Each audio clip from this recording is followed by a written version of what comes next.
ಆವಾಗಲೇ ಹೇಳ್ತಾ ಇದ್ವಿ, ನಿನ್ನೆ DCM DK ಶಿವಕುಮಾರ್ ಅವರು ತಮ್ಮ ಅಧಿಕೃತ ಸರ್ಕಾರಿ ನಿವಾಸದಲ್ಲೇ ಒಕ್ಕಲಿಗ ಶಾಸಕರುಗಳ ಸಭೆ ಕರೆದಿದ್ರು. ಆ ಸಭೆಯಲ್ಲಿ ಜಯಪ್ರಕಾಶ್ ಹೆಗಡೆ ಅವರು ಕೂಡ ಇದ್ರು. ಜಯಪ್ರಕಾಶ್ ಹೆಗಡೆ ಹಿಂದುಳಿದ ವರ್ಗಗಳ ಆಯೋಗದ ಮಾಜಿ ಅಧ್ಯಕ್ಷರು. ಇದನ್ನ ಕಾಂತರಾಜ್ ಆಯೋಗದ ವರದಿ ಅಂತ ಕರೆಯಲಾಗುತ್ತೆ ಈ ಸಮೀಕ್ಷೆಯನ್ನ. ಆದರೆ ಅಂತಿಮವಾಗಿ ಇದನ್ನ ಸಲ್ಲಿಕೆ ಮಾಡಿದವರೇ ಜಯಪ್ರಕಾಶ್ ಹೆಗಡೆ.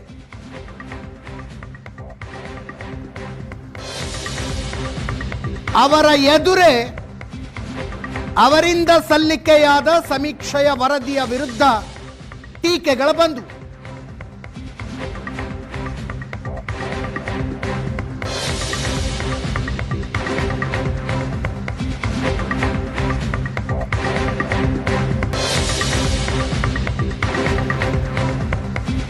ಮೂಲ ವರದಿನೇ ಇಲ್ಲದೆ ಇರುವಾಗ ಅಂಕಿ ಅಂಶಗಳ ಆಧಾರದ ಮೇಲೆ ವರದಿ ಸಲ್ಲಿಸಿದ ಸರಿಯಲ್ಲ, ಹಿಂಗೆ ಮುಂದುವರೆದ್ರೆ ರಾಜಕಾರಣ ಮಾಡೋದು ಕಷ್ಟ ಆಗುತ್ತೆ, ಒಕ್ಕಲಿಗ ಸಚಿವರು ಕ್ಯಾಬಿನೆಟ್ನಲ್ಲಿ ಇದನ್ನು ವಿರೋಧಿಸಲಿ ಅಂತ.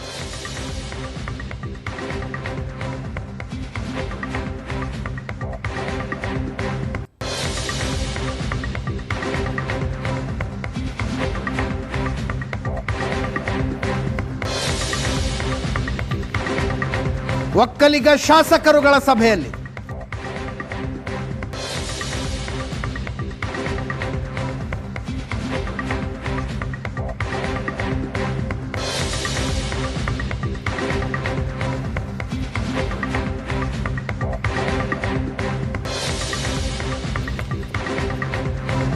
ಇನ್ನೊಂದು ಕಡೆ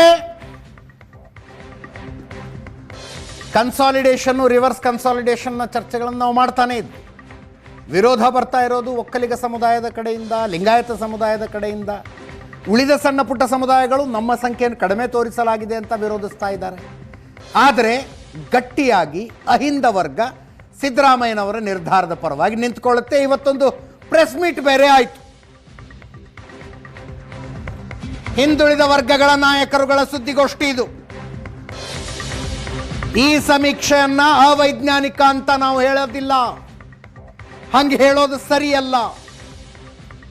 ಯಾವುದೇ ಜಾತಿಯ ವಿರುದ್ಧ ಮಾಡಿರುವ ವರದಿ ಇದಲ್ಲ.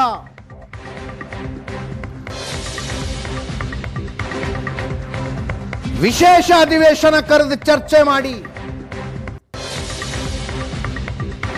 ಇತ್ಯಾದಿ ಇತ್ಯಾದಿ ಆಗ್ರಹಗಳು ಬಂದು HM ರೇವಣ್ಣ, ಶಾಸಕ ಚಿಮ್ಮನಕಟ್ಟಿ, ವಿಧಾನ ಪರಿಷತ್ ಸದಸ್ಯೆ Umashree, Nagaraj Yadav, MR Sitaram, VR Sudarshan, PR Ramesh ಸೇರಿದಂತೆ ಅನೇಕ ನಾಯಕರುಗಳಿದ್ದು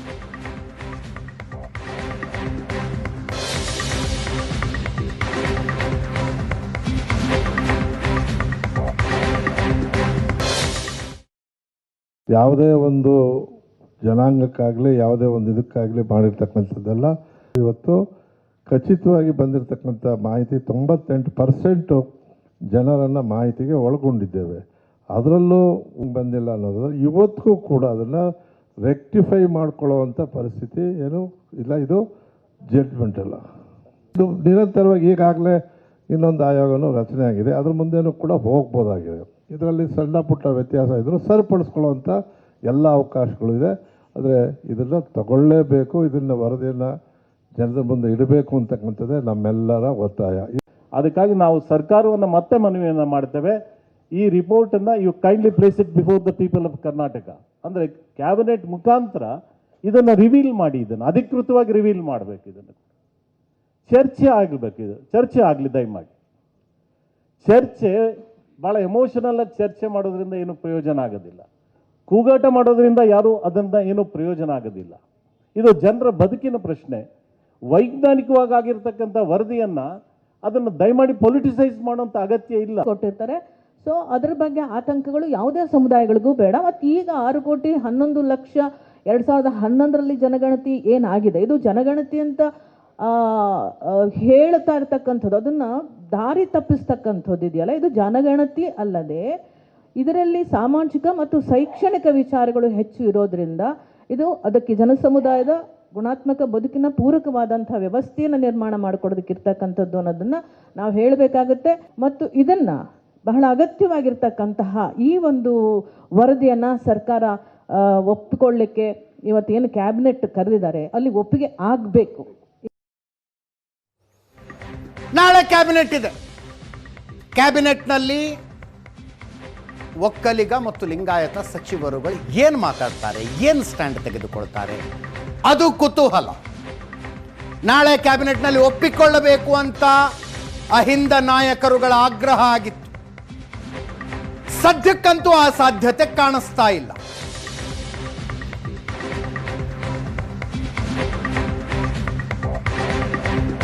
ವರದಿಯ ಅಧ್ಯಯನಕ್ಕೆ ಒಂದು ಸಮಿತಿ ರಚನೆ ಮಾಡಿ, ಉನ್ನತ ಮಟ್ಟದ ಸಮಿತಿ ರಚನೆ ಮಾಡಿ, ಸಮಿತಿಗೊಂದು 3 ತಿಂಗಳು 6 ತಿಂಗಳು ಟೈಮ್ ಕೊಟ್ಟು ಆ ನಂತರ ಏನಾಗುತ್ತೋ ನೋಡಿಕೊಳ್ಳೋಣ ಅನ್ನುವ ನಿರ್ಧಾರ ಆಗಬಹುದು.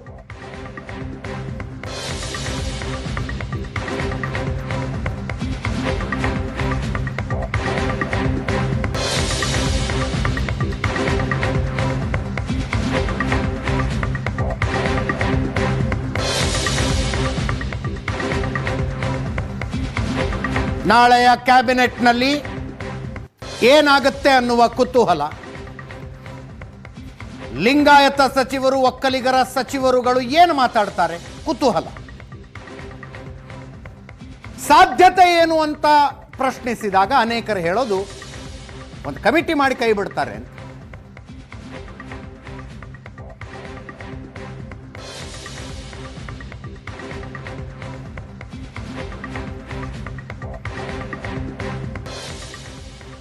ಇದರೊಂದಿಗೆ ಇವತ್ತಿನ ಪಾರ್ಟಿ ರೌಂಡ್ಸ್ ಮುಗಿಸ್ತಾ ಇದ್ದೀನಿ.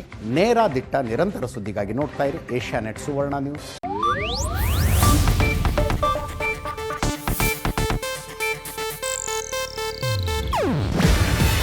ಇದು ಏಷ್ಯಾನೆಟ್ ನ್ಯೂಸ್ ನೆಟ್ವರ್ಕ್ ಪ್ರಸ್ತುತಿ. ನೀವು ನೋಡ್ತಿದ್ದೀರಾ ಏಷ್ಯಾನೆಟ್ ಸುವರ್ಣ ನ್ಯೂಸ್.